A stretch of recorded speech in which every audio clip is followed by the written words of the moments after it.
আজি আমি অসম সান্তালী সাহিত্য সভা চিৰাং জিলা কমিটি আৰু সাঁওতালী ভাষা শিক্ষক সন্থা যৌথভাৱে এই প্ৰেছ মিটৰ যোগেদি অসম চৰকাৰৰ ওচৰত আমাৰ দাবীসমূহ জনাবলৈ কাৰণে আমি এই প্ৰেছ মিটখন আয়োজন কৰিছোঁ। যেহেতু অসমত বসবাস কৰি থকা সাঁওতালী জনগোষ্ঠীসকলে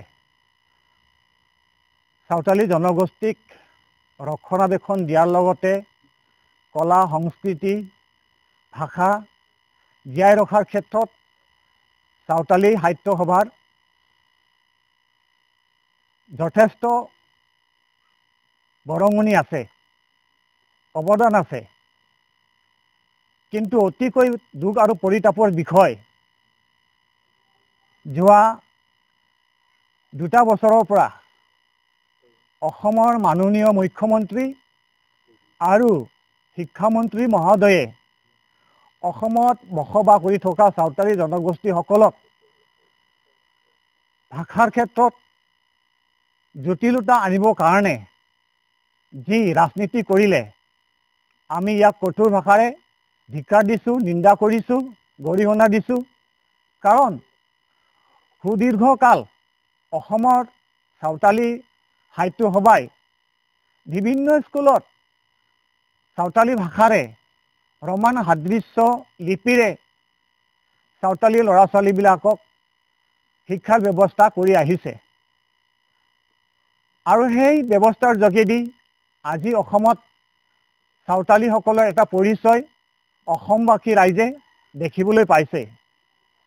কিন্তু অতিকৈ দুখ আৰু পৰিতাপৰ বিষয় যে অসম চৰকাৰৰ সন্মানীয় মুখ্যমন্ত্ৰী ডক্টৰ হিমন্ত বিশ্ব শৰ্মা আৰু শিক্ষামন্ত্ৰী ডক্টৰ ৰণোজ পেগু তেখেতসকলে আজি সাঁওতাল জনগোষ্ঠীক 2টা ভাগত বিভক্ত কৰিলে।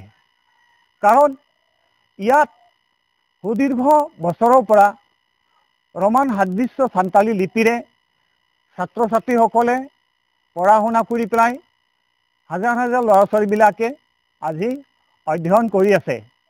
LP স্কুলৰ পৰা আৰম্ভ কৰি পেলাই হাইস্কুলত যথেষ্ট মেট্ৰিকত তেওঁলোকে ভাল ফলাফল আনিবলৈ পাইছে। কিন্তু ইমান ধুনীয়াকৈ এটা ৰোমান সাদৃশ্য সাঁওতালী লিপিৰ যোগেদি সাঁওতাল জনগোষ্ঠীক শিক্ষা দীক্ষাৰ ক্ষেত্ৰত আগুৱাই যোৱাত অসম চৰকাৰে হঠাৎ উৰিষ্যাৰ যি নেকি অলচিকি লিপি কি কাৰণত অসমত আনি পেলাই কেবিনেটত সিদ্ধান্ত কৰিলে। ইয়াত আমি অসম চৰকাৰক প্ৰশ্ন কৰিছোঁ। কাৰণ অসম চৰকাৰে জানে অসমত বসবাস কৰি থকা সাঁওতালসকলে সাঁওতালী সাহিত্য সভাই সাঁওতালী জনগোষ্ঠীক শিক্ষাৰ ক্ষেত্ৰত আগুৱাই লৈ যাবৰ কাৰণে যি লিপিৰ ব্যৱস্থাৰে সাঁওতালী লিপিৰ ব্যৱস্থাৰে আজি শিক্ষা প্ৰদান কৰি আহিছে, সেইটো চলি থকাৰ পিছতো কি কাৰণত অসম চৰকাৰে অলচিকি লিপি আনিব লগা হ'ল। আমি অতিকৈ দুখ পাইছোঁ আৰু ইয়াক গৰিহণা দিছোঁ। আমি যোৱা 2টা বছৰৰ পৰা অসম চৰকাৰৰ লগত সাহিত্য সভাই আমাৰ দাবীসমূহ উত্থাপন কৰাৰ পিছতো অসম চৰকাৰৰ মাননীয় শিক্ষামন্ত্ৰী আৰু মুখ্যমন্ত্ৰী মহোদয়ে যোৱা 22 আগষ্ট তাৰিখে ওদালগুৰিৰ তিলখামাজি LP স্কুলত যি অলচিকিৰ লিপিৰে পাঠ্যপুথি উন্মোচন কৰিলে। আমি অতিকৈ দুখ প্ৰকাশ কৰিছোঁ আৰু ধিক্কাৰ দিছোঁ। কাৰণ সন্মানীয় শিক্ষামন্ত্ৰীয়ে জানিব লাগিছিলে যে ইয়াত অতীতৰে পৰা সাঁওতালসকলক নেতৃত্ব দিয়া সাঁওতালী সাহিত্য সভা যিহেতু আছে, এইটো বিষয়ৰ ওপৰত মন্ত্ৰী মহোদয়ে আলোচনাৰ মাধ্যমত কোনটো লিপিৰে সাঁওতালসকলৰ লাভৱান হ'ব আৰু শিক্ষাৰ ক্ষেত্ৰত আগবাঢ়ি যাব পাৰিব, এই বিষয়টো লৈ চৰকাৰে আলোচনা অনুষ্ঠিত কৰিব লাগিছিলে। কিন্তু অতি তাপৰ বিষয় যে চৰকাৰে সাঁওতালী সাহিত্য সভাৰ লগত আলোচনা নকৰাকৈ সেই পুথি উন্মোচন কৰিলে আমি এইটো দুখ প্ৰকাশ কৰি আমি চৰকাৰক ধিক্কাৰ দিছোঁ।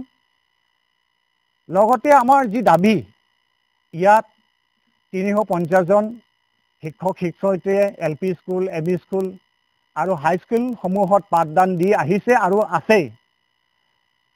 সেই শিক্ষকসকলক চৰকাৰীভাৱে নিযুক্তি প্ৰদানৰ ক্ষেত্ৰত আমি দাবী জনাইছোঁ আৰু চলি থকা যি আমাৰ ৰমান সাদৃশ্য সান্তালী লিপি বাহাল ৰাখিবৰ কাৰণে আমি অসম চৰকাৰৰ ওচৰত দাবী জনাইছোঁ।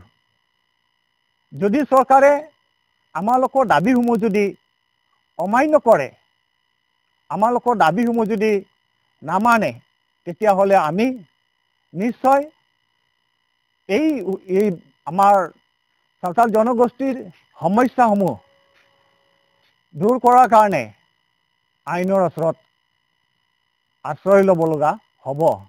যিহেতু ইতিমধ্যে গুৱাহাটী উচ্চতম ন্যায়ালয়ত আমাৰ অধিকাৰ পাবৰ কাৰণে যি PIL দাখিল কৰা হৈছে, আমি আশা ৰাখিছোঁ ইয়াৰ পৰা আমি নিশ্চয় সাঁওতাল জনগোষ্ঠীসকলে ৰায় পাম আৰু ইয়াত আমাৰ জয়যুক্ত হ'ব বুলি আমাৰ আশা। গতিকে পুনৰবাৰ অসম সান্তালী সাহিত্য সভা ফালৰ পৰা আমি চৰকাৰৰ ওচৰত দাবী জনাইছোঁ, চৰকাৰে যাতে সাঁওতাল জনগোষ্ঠীক শিক্ষাৰ ক্ষেত্ৰত আগুৱাই নিবৰ কাৰণে এটা গঠনমূলক চিন্তাধাৰা কৰি পেলাই পূৰ্বৰ পৰা চলি অহা যি ৰমান সাদৃশ্য সান্তালী লিপি বাহাল ৰাখক আৰু সাঁওতাল জনগোষ্ঠীক শিক্ষাৰ ক্ষেত্ৰত আগুৱাই লৈ যাওক। তেহে অসমখন উন্নত হ'ব। কাৰণ আমি দেখিবলৈ পাইছোঁ যে অসমত বসবাস কৰি থকা সাঁওতালসকল লিখা পঢ়াৰ ক্ষেত্ৰত সকলো জনগোষ্ঠীতকৈ পিছপৰা। অসম চৰকাৰৰ যি শিক্ষা ব্যৱস্থা, সেই জনগোষ্ঠীটোক আগুৱাই নিবলৈ হ'লে সাহিত্য সভাৰ যি নেকি চিন্তাধাৰা, অসম সান্তালী সাহিত্য সভাৰ লগত আলোচনা অনুষ্ঠিত কৰিব লাগে আৰু আমাৰ দাবীসমূহ মানিব লাগে বুলি আমি চৰকাৰৰ ওচৰত দাবী জনাইছোঁ। ধন্যবাদ।